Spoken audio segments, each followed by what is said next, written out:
Today we have Mission Bicycle.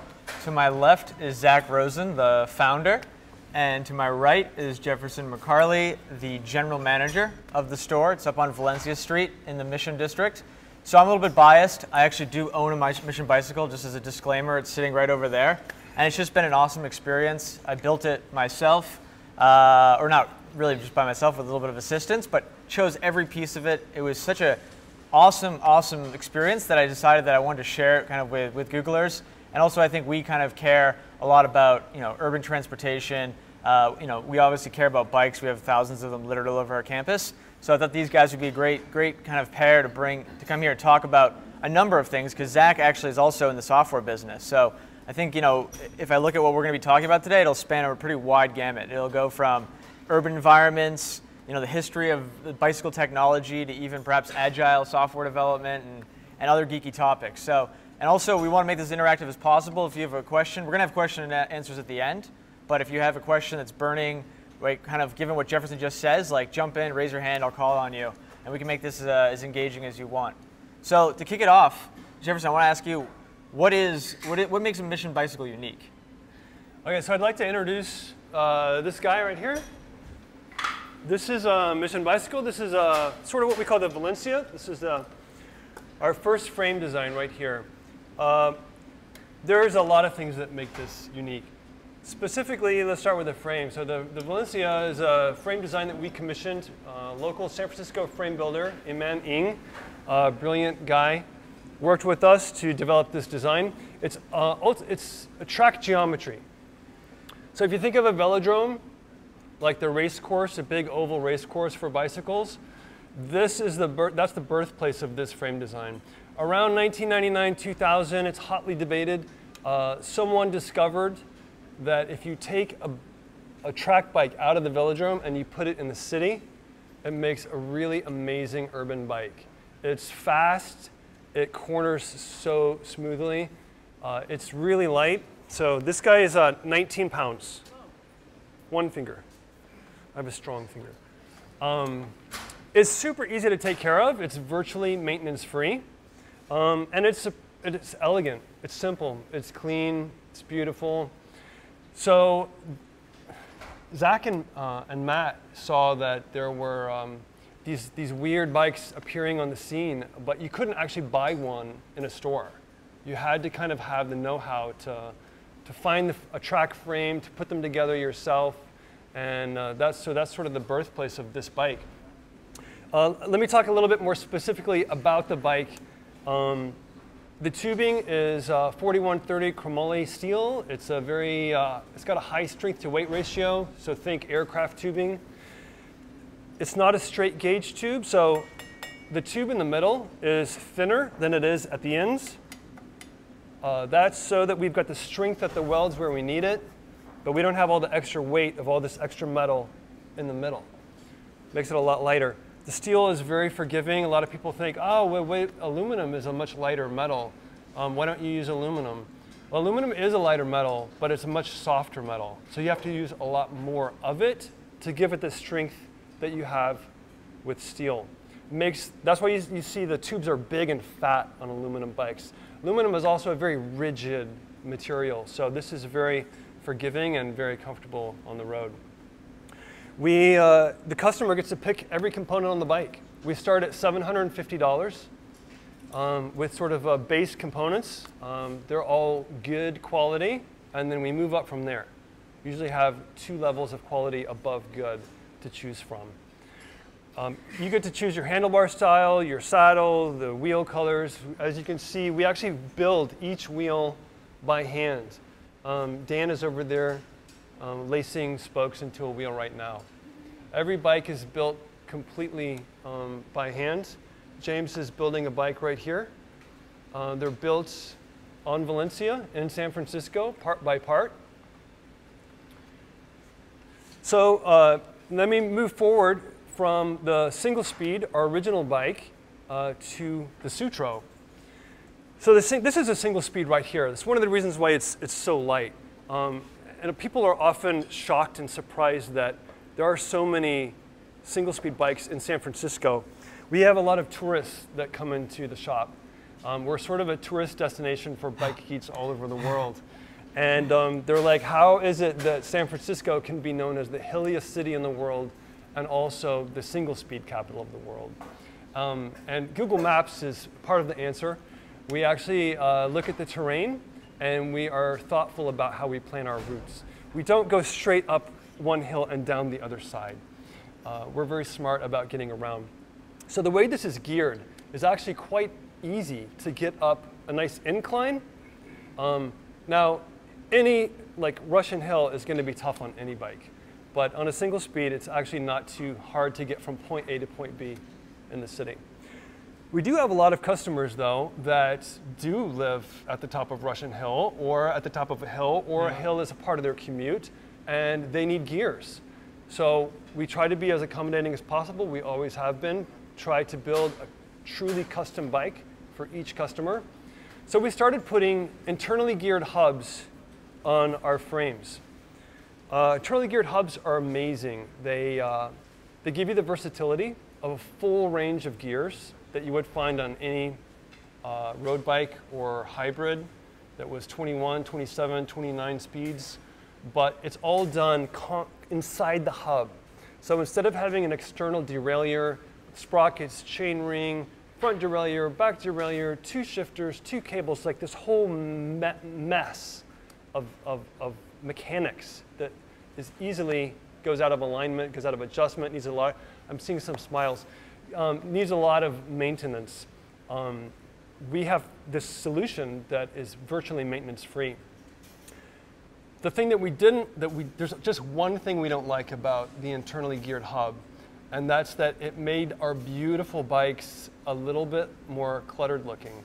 So this bike, for example, you can see it has cable guides on it. When it comes to single speed, a lot of our customers ask us to just put one front brake on. It's 80% of your stopping power. For a lot of people, that's enough.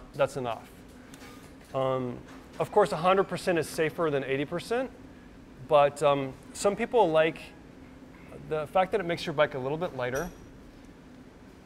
It makes it a little bit cheaper, but really it's vanity. Having just one front brake means that we don't have to add these cable guides.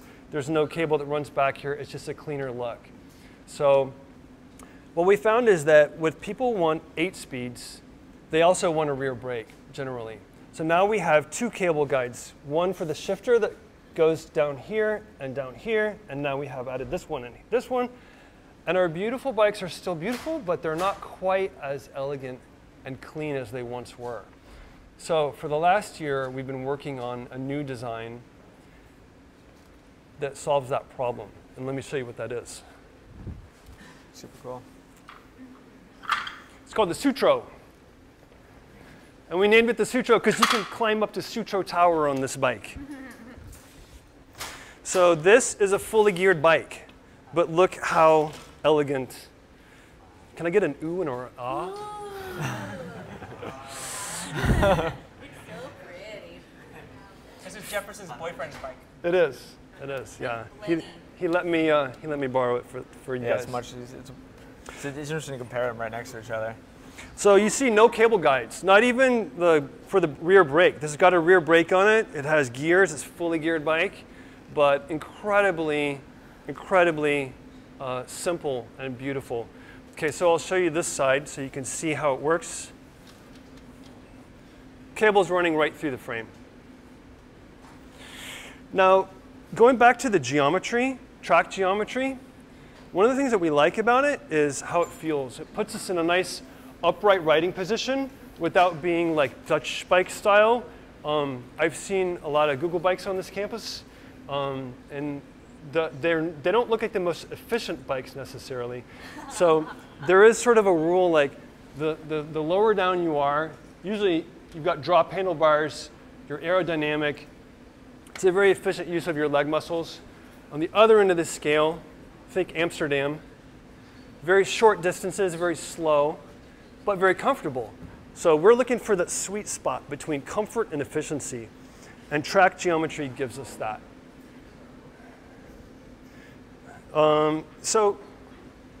We didn't invent track geometry. We didn't invent the internally geared hub. We didn't invent internally routed cables, but nobody's ever done this in this combination before. We're lucky because we don't have the constraints of an old-fashioned bike industry.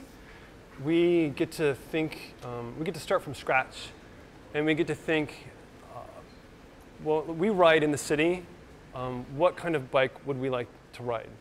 Can you explain a little bit more what you think what those constraints were? Or like what, like kind of when you say you don't have to operate in those constraints, just to kind of explain that a little bit more? Yeah, sure. I think on a traditional bike, when you go into a bike shop and you say, I'm looking for a city bike, a hybrid, they're going to show you a bunch of bikes off the shelf, and they're going to have things, they're going to have a lot of features that are supposed to help sell the bike. And ooh, this one has 2 water bottle holders. That sounds great. Although my ride from home to the movies is only 20 minutes, and I don't really necessarily need to hydrate for a 20-minute ride. And oh, how convenient, there's a quick release here. It makes it so fast and easy to adjust my saddle height, which is something I'll do once when I buy the bike, and then my legs aren't gonna grow or shrink regularly, so I don't really need to make that adjustment ever again. What the quick release does here is it does make it super easy for someone to steal my saddle. Not a great feature for a city bike. Same thing with the front hub and the rear hub. No quick releases on these wheels, so they're just that much harder to steal in an urban setting. What about the kickstand? I need a kickstand. Well, what we did was we sort of exploded the bike. We took traditional bike with fenders and kickstand and water bottle cages and quick releases. We took everything apart and we put back what was only absolutely necessary for urban commuting. And what we have is, as a result, is something that's lightweight, beautiful, simple, practical. Our philosophy really here is form and function. So what happens when a customer walks in? Because I can imagine the bike geek, right, that maybe even is traveling out of state comes and like they're at home, right? They know the derailleur, they know they can talk the language. How do you what does your customer base look like, and how do you guys kind of interact with people that are coming from that experience where they're like, I need a kickstand, 2 water bottles, every possible gear that you can give me, right? How do they feel in the Mission Bicycle shop, and how do you guys approach that problem? Well, so I don't try to tell people what the best solution is for them. Yeah. What we try to do is we just give people information. Kind of like what you just did now, like a pitch almost. Yeah, exactly. So there's someone comes in and they say, well, I want to sit upright. I want to be up like this. This is the most comfortable. I was at Burning Man and there was a button. My Burning Man bike, I sat upright like this, has a big cushy wide saddle, and that's what I want. And the answer is yes. Okay, that is very comfortable. I can identify with that. Yeah. And so here are the pros and cons to that. So just giving people information, like yes, it's comfortable, but after a few blocks, it starts to get frustrating when everybody's passing you on the left. Here in the US, we ride bikes differently than in Europe. And Amsterdam, and this is something we can talk a little bit more about later, but Amsterdam, everybody rides a bike, and it's a beautiful sight. It's a very specific kind of bike. They're all the same bike. There's no diversity. They're super comfortable, but Amsterdam's a very small town, and they ride very slowly. Yeah. And they're not in a big hurry. Americans, we get up late, and we're late for work. And our goal is we've got to make that time up on the road. And the movie starts in 15 minutes, and I'm hungry, and I just want to get home quickly. So we don't necessarily want to have to always have a very slow ride home. It's nice for us to be able to coast if we want to, but if we need to book it, then we can totally book it. Flies. Yeah, so I mean, kind of given that shop experience, right? So now tell me about Mission Bicycle, the company. Kind of like what drove you to start this, and what is the company, not just as a bicycle, but as a institution or as a group of kind of people working on something? Yeah, so I mean, I can run you guys through some of the story, but I want to build a little on what Jefferson said. Sure, go for it. So I mean, the story was honestly, I have no bike industry experience when I got into Mission Bikes. This has been a hobby project that's just gotten completely out of control in a really wonderful way. It was purely like the beginning of it was just I wanted a great city bike. I bought that crappy hybrid bike, and it got me around, but it wasn't fun.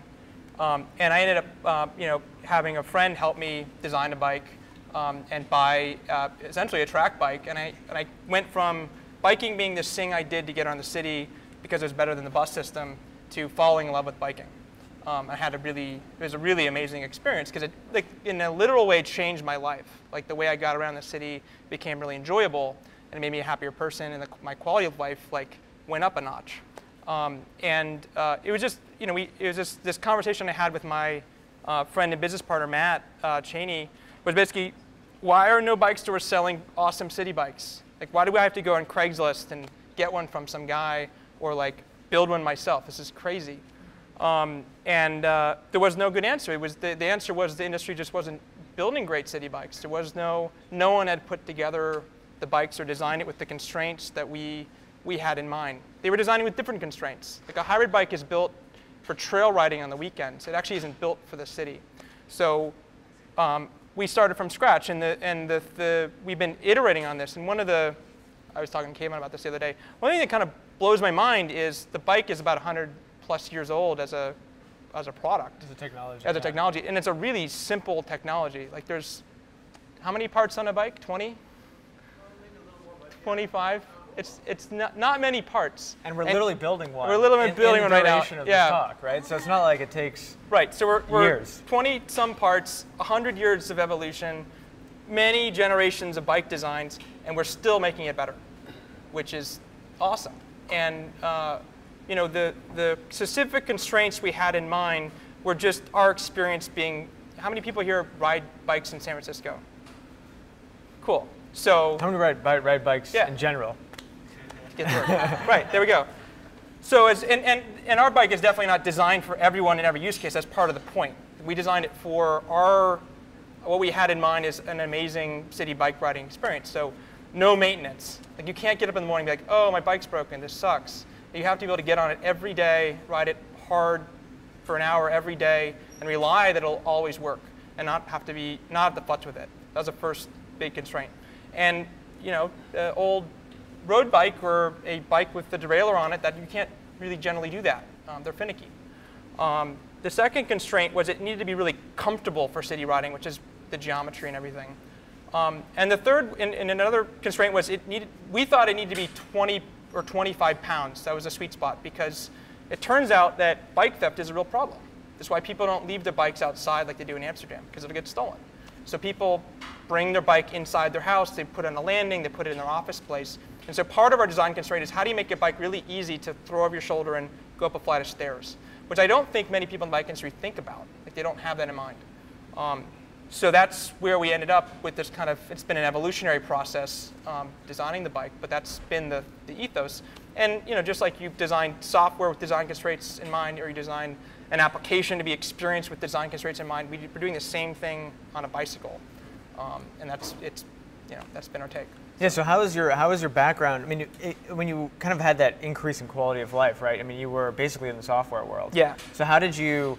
And you had no experience in the bicycle world, but you knew that this was something that you were really passionate about. Like, what did you learn, or what did you kind of take with you from that software experience that like kind of just channeled it into making a very successful bicycle company, which is a very physical product, very different.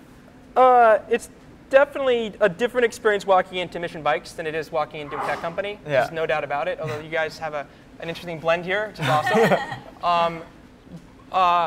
So there's definitely things that there is just no the part of things just don't map at all for sure. But a surprisingly large amount of things in what I did for my job at Mission Bikes and then at the software companies I work at is exactly the same. A lot of it is one of the basic things that's the same is what are we trying to do for our customers? We're trying to provide the best experience for them.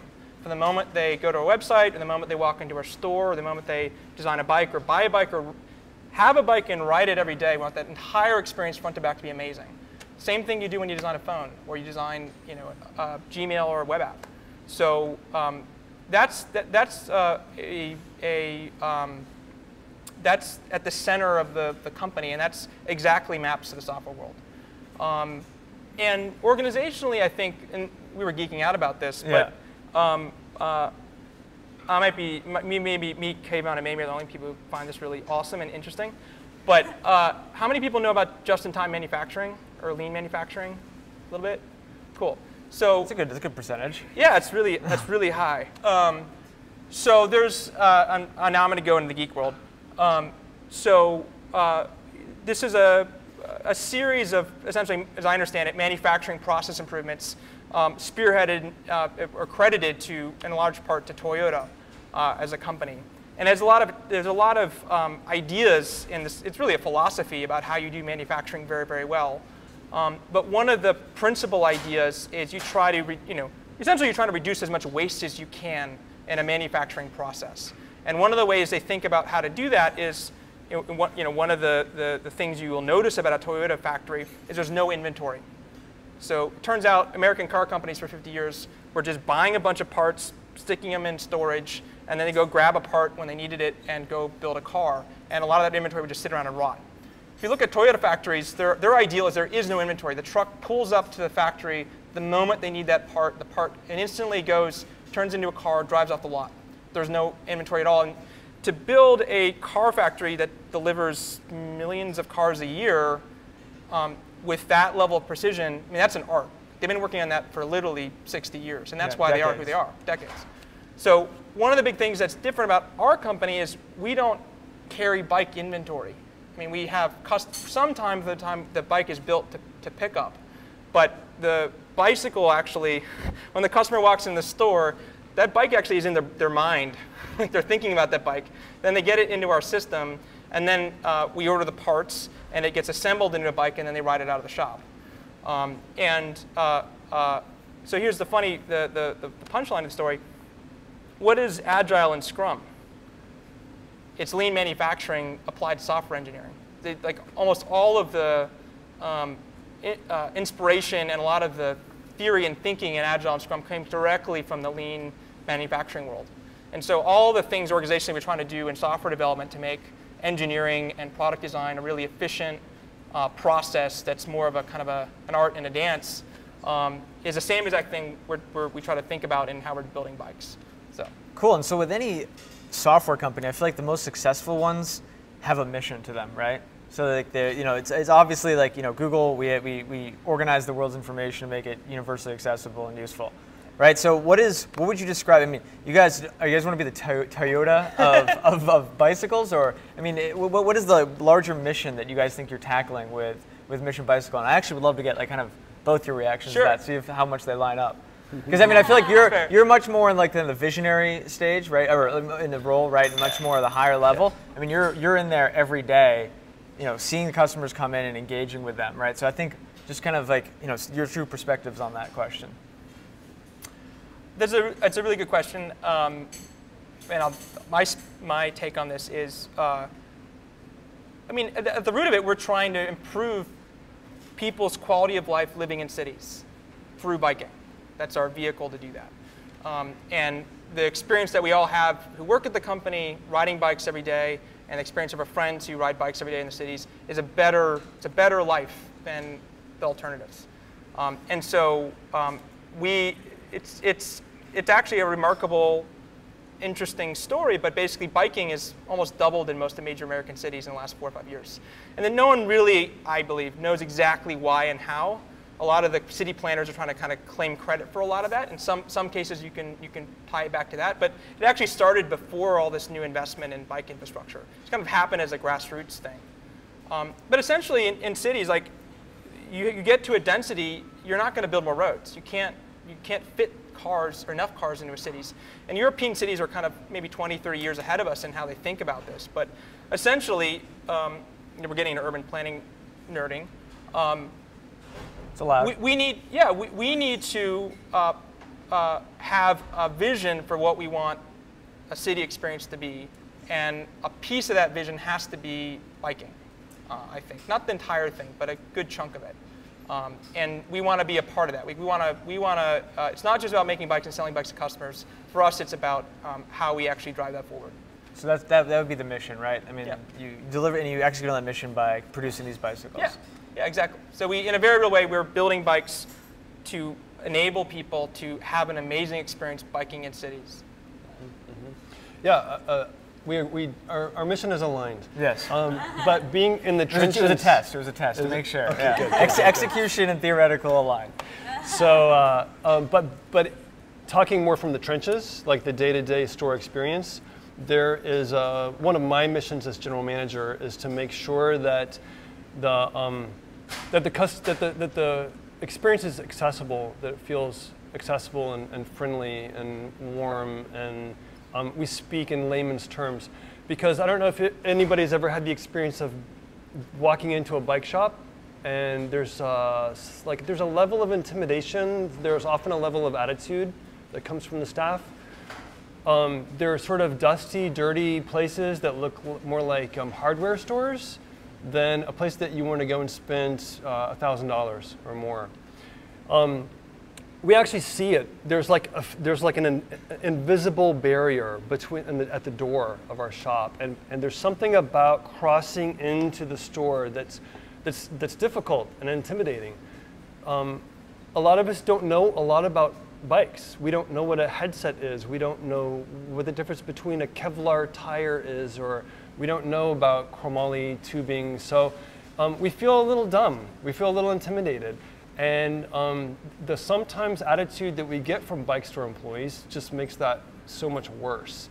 So what we try to do is create an environment that's welcoming and warm and open and friendly. And we just hold people's hands through the entire process. Can you repeat the question too? Oh, so he asked specifically what are some of the things that we do to do that. One is we welcome everybody with the hello that walks in the store. And, pretty simple, right? Pretty simple, yep. Crazy. And then we back off a little bit. And we let people, there's sort of like, after doing this for enough years, there's sort of a science to it. There's a psychology about like the customer has to come in and sort of get acclimated and just sort of soak in the store and the energy and kind of look and listen, and is it safe to ask a question, and what is the vibe of this place? So that's one of the things we do is we say hello and then we leave them alone. We look for eye contact. If somebody makes eye contact with us, then we're there to answer questions. We try to approach people and talk non-bike stuff if we can, to let them know that we're human beings and we have the skill set to talk non-bike stuff. It builds a sense of trust and rapport. Software engineers have the same problem sometimes. Yeah. And then we do our best to get people actually on a bike, because I can talk about geometry and I can talk about the position and efficiency and the way something feels and handles, but until you get on the bike itself, that is what really sells the bike. I always recommend test rides. We have a map that we give everybody in the store, and this is kind of unconventional. It's a map of all the local bike shops in the neighborhood. There's like 6. And we encourage people to test ride our competitors' bikes and then come back to us if they think that our bike is right for them. We don't work on commission, too. So you had a question as well? Yes, what about sourcing? So now, there's not that much manufacturing happening in America about sourcing. So what are you seeing in sourcing of parts in America or Got to repeat the question. Right, so the question is on sourcing. Where do we source the parts, and how do we think about sourcing parts, particularly around American manufacturing? So our job is to buy the best bike parts, period, for every part that we use. And so we look at one of our bikes over there, the rims from Velocity based in Australia, although moving to Florida. That's a Brooks saddle that came from England. Thompson stems and seat posts, we love them. Made in Georgia by a jet engine manufacturer whose employees love biking and use their tools. And so we've just gone down the line of every part, and we're trying to buy the best parts that we can find. So some of them are made in the USA, some of them are made in Taiwan and England, all over the place. It's a very big question. the way we think about it is purely how we build the best bicycle and how we deliver that to a customer. And we love the parts manufacturers you work with. Like the folks that we work with, like Brooks Saddle Company, like has been obsessing for literally 100+ years on how to design an amazing leather saddle. And they have that in like the bones of the company. And it makes the saddle tremendous. So that's totally what we look for. And there still are specialty bike manufacturing parts companies in the States, like Chris King and Thompson. Based where? So Chris King is up in the Pacific Northwest, Portland, Seattle. And Thompson is in Georgia. And what you find are companies that are very high-end, very precision-focused. They build the best part that they do in their industry. They care the most about it. And it's not our job to buy the cheapest stuff. People don't come into Mission Bikes to buy a cheap bike. They come in to buy a bike that lasts them a lifetime. And so that's what we deliver, and it costs more. So. Right, it costs more up front. Sure. It doesn't cost more in the long run, True. possibly. I mean, my last hybrid I had for several years, and I had to take it into the shop for a tune-up about once a year. Tune-ups run about $100. I have to call, I have to make an appointment to drop my bike off. Drop the bike off, and then I have to come back another day to pick the bike up. This needed replacing, and this needed replacing, and it was easy, over $100 a year in maintenance. Our bikes, we've been selling bikes now for about 5 years, and we don't see anything coming back. I mean, it's really rare that we see any kind of maintenance issues at all. So if you add up $100 a year savings on maintenance, our bike becomes pretty cheap after a couple of years. Yeah, and it's one of those things that for me, it's like with comfort, you're going to use it more and get more value out of it, and that's what you're actually buying it for. So when you buy a bike that fits well, that like does exactly what you want it to do, I mean that's where the real value is, right?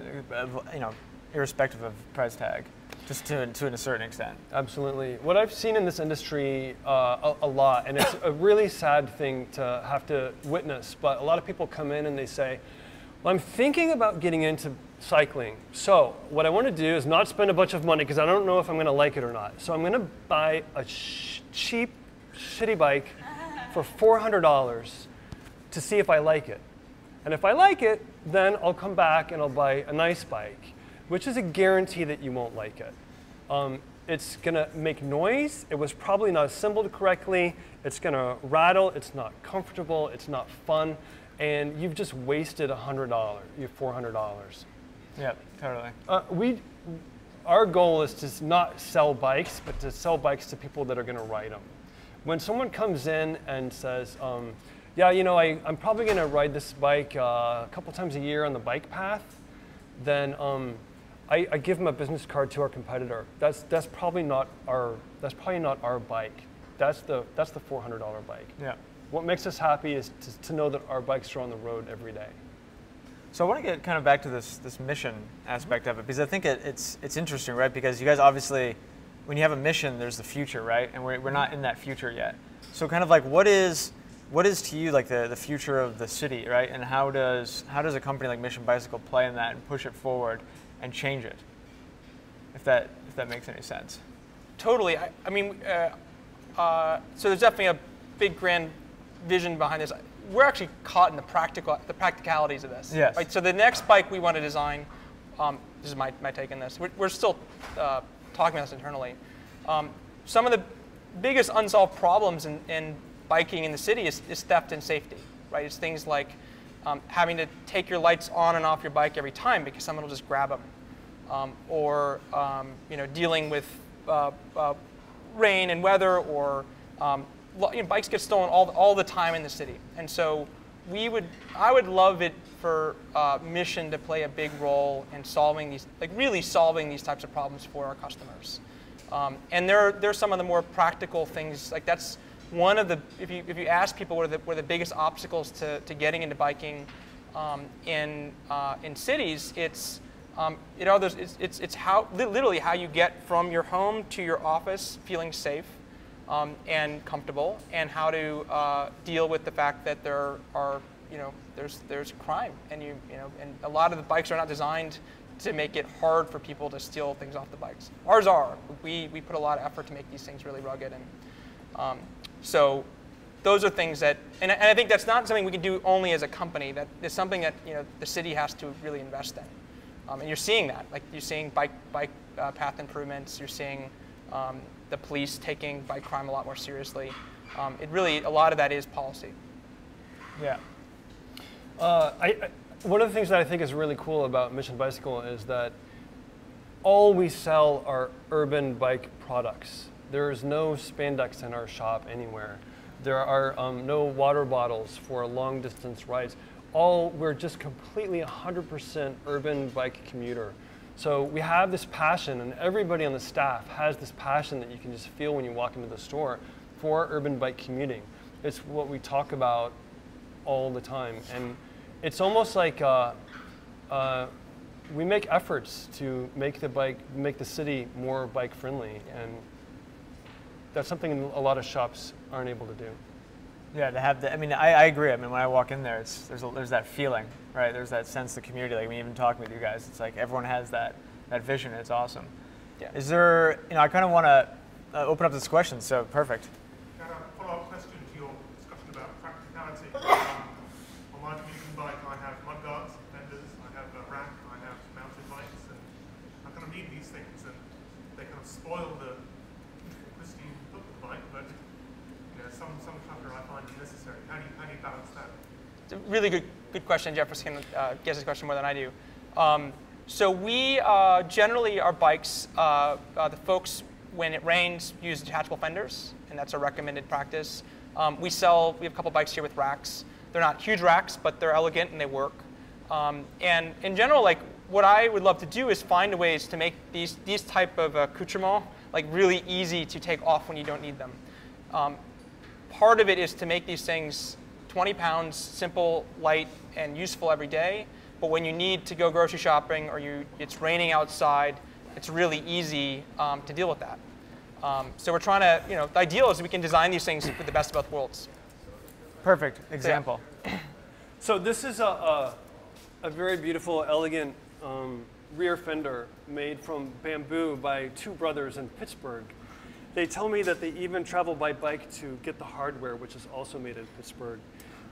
It's coated with a varnish, a green varnish that's supposed to last 27 years, and it is removable. So here in this part of the world, we have a rainy season, and it's going to start pretty soon. A couple of months from now, December, November on the earliest, and then it lasts through the spring. So sometimes we put our fender on our bike for rainy season, and then we take it off for the rest of the year. Because, yeah, it's a little cluttered visually, but also it's a little extra weight that we add to the bike. And then on the rear rack, we have found an amazing fender made in Canada. I'm sorry, a rear rack made in Canada. It's on that baby blue bike right there. One of the reasons why I think it's the best rack ever made is because if you've ridden with panniers, you may know of this thing called heel strike, where as you're pedaling, your heel hits your bag. It's super annoying, and this rack in particular has sort of an arm that extends it far enough back to alleviate that. It's the only rack I've ever seen to do that. It does have a really nice, sleek profile, so it's not great for putting stuff on top, but it's perfect for putting bags on the side. For big grocery trips. Yeah, I mean, our ideal is form and function. That's definitely what we try to design for. Yeah. Curious about your thoughts on scalability of your model. Thank you. Yeah. Like, are you thinking lateral scalability? It's a very good Google question. Yeah, it's really good. Repeat it. So the question is around scalability for our business model, for the model for business. So we've been growing fairly quickly, especially for a bike company since we started. And it's a question we obviously wrestle with a lot and we think about a lot as we look to grow as we have in the past in the next 3, 4, 5 years. So there's definitely a limit to the number of people in the world who will buy a bicycle through a computer and never having test ridden it. But you'd be surprised how many people walk in our shop from Paris saying, my friend bought a bike when he was in San Francisco last year. I love it, I'm here to buy a bike. And so our assumption is, we're reaching a very defined group of people who are living in major cities across the world. Our shop in Valencia Street, how many people have actually been to it or seen it? Yeah, so it's like 400 square feet. It's very small. It's very focused. So our assumption is that we can reach these people pretty efficiently who need to, probably physically in the real world with stores in these major cities over time. But much of the business is focused in terms of how we support customers or how we're reaching customers and publishing online. So we have a pretty big web following. Kai and Kristen, that's essentially what they do most of their time is interact with our customers and publish. And so that's kind of the model for our business is work with our followers and grow our audience of people who are connecting with us through the internet, and then to use these kind of physical presence as brand hubs in different parts of the world. And we definitely assume we're going to be opening another store at some point soon-ish, next few years. But that's hard and capital intensive and fly across the country a bunch, I guess, to manage it. So that's something we're taking very seriously. Yeah. Sorry, Farzad, you first. This is to Jefferson's point about somebody getting on a bike like that and really loving it, becoming a cyclist. And the corollary being if they get on a bike that's kind of crappy, they might not like it, they might not become a cyclist. That's a premium product, and I believe anybody who gets on that bike is going to really love it. But $1,000 is still a premium price. Sure. And so there's a big gap for people who can't aspire to a $1,000 bike. And for people who are concerned about things like urban transportation, we know that we get more cyclists on the road. We're going to get more advocacy for bike lanes, bicycle rights, parking off the streets, all these things that we want to happen. Hopefully, I think we all want that to happen. What are you guys doing, or have you been thinking about either offering a more introductory bike or maybe having a workshop for people to bring in their own sort of Frankenstein bike and getting that stripped down and made into a speed track bike? Like basically the experience that you had before Mission Bikes was around. Have you guys thought about entering that domain and being influential there in any way? So really excellent question. Yeah. So let's try to make it we have to just repeat it concisely. So the question is, $1,000 it's a premium price and a premium product, and there's a limited reach. Not everyone is going to have $1,000 to invest in a bike. We need more bikers. We need more bikers. How do we get more bikers? Yes. Yeah, exactly. Awesome question. And I want to reiterate that. So on that point, so there's actually really great studies on biking safety, basically showing that while the amount of biking in San Francisco and other cities, they've shown this in many cities across the country, has been doubling. The number of basically accidents people have had has stayed pretty much flat. So essentially, biking's gotten twice or 3 times safer just in the last 3 or 4 years, purely because people are seeing more bikes on the roads and cars are learning how to drive and bikers are learning how to bike. And that's an amazing thing, and I completely agree that needs to happen. We're a very small and focused company. We can only do so many things, and we're still trying to, and we still have a long way to go, continually refining just what we do already and making it better. So I definitely don't see ourselves doing something drastically different anytime soon in terms of what types of bikes we're making and how we're reaching customers. That's just not what we think about. But we love all the other stuff that's happening. Like bike kitchens are awesome, and I also I agree that people don't go from not biking to a Mission bicycle in one foul swoop all the time. Usually the experience is maybe somewhat similar to mine. They borrow a bike, or they had an old bike in a garage, they start riding, and within a couple weeks, they know that they need a better bike, or they want to buy a bike to get them a lifetime. So, but we don't, we definitely have a number of people who do walk into the shop and know they want a bike, are ready to bike, want a bike to last them a lifetime, and we work with them. So.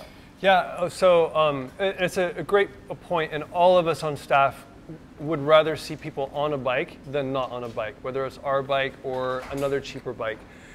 It's maybe we want to stay focused on producing a superior quality product and not get distracted by trying to offer too many things. So that's probably one reason why we need to just maintain our brand in that way.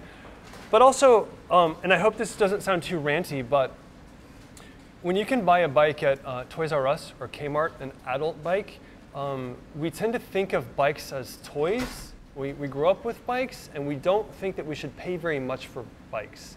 It's unfortunate. It's an unfortunate mindset. Yeah. We don't think twice about paying a lot of money for a car. Cars are just expensive, and we've just sort of accepted that. And you know, it's funny because people come into Mission Bicycle often, and they balk at the price because they're used to seeing bikes for $200 or $300. But it turns out they drive a very expensive car, and they use a MacBook Pro. And they use, like, everything else in their lives is very high quality, but when it comes to a bike, they don't want to spend very much money. So part of it may be a little bit different mind shift. Yeah, that's a good answer. You got a question? No? Abigail?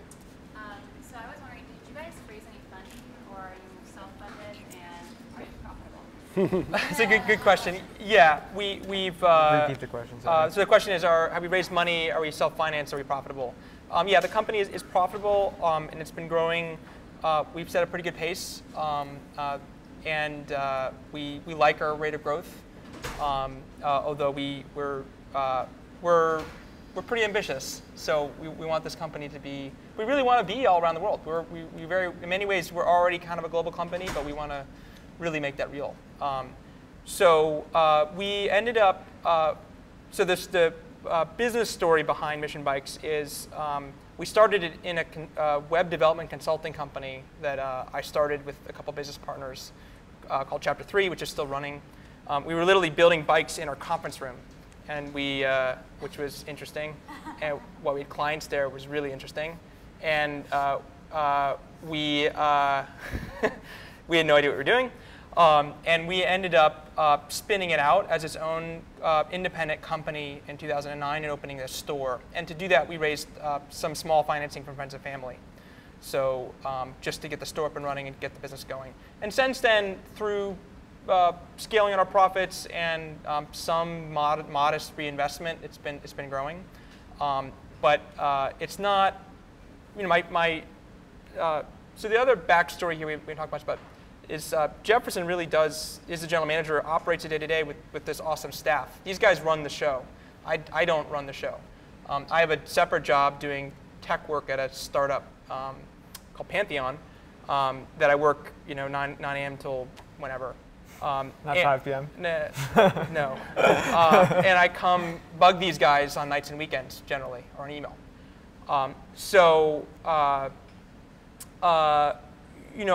very familiar with the kind of venture financing model. We're doing that at Pantheon. I get it. It's not what we do at Mission Bicycle. It's a different kind of company. Can you explain that though? I mean, it's like a software company, right? Everyone's like VC capital. I got to raise rounds, all of this, right? And then all of a sudden you transition to this other type of company, right? You're creating a physical product, right? And it seems like that whole culture, entrepreneurial culture of raising rounds, everyone paying attention, to it, kind of seems there seems to be disproportionate attention, maybe. Yeah. I don't know what your thoughts on that are. Oh, I think there's a lot. I think, every year in America, I don't know how many millions of companies get started, and maybe 10,000 of them are venture tech companies. So most of the startups that happen in the country are not. Tech venture is its own thing, right? Yeah. And if you look at the numbers for tech venture, you take a step back and look at it as an ecosystem. It has a really defined character. Some number of thousands of companies get venture financed every year. Every year, maybe 100 or so of them have really great exits, like it's sold for 100 million plus or IPO or whatever. And maybe one Google comes around a decade. That's kind of the rule. And so if you go down the venture path in the tech world and you raise money, that's the path you're on. That's the ownership path that you're on. So in exchange for being a tech venture company, you accept that's your kind of destiny.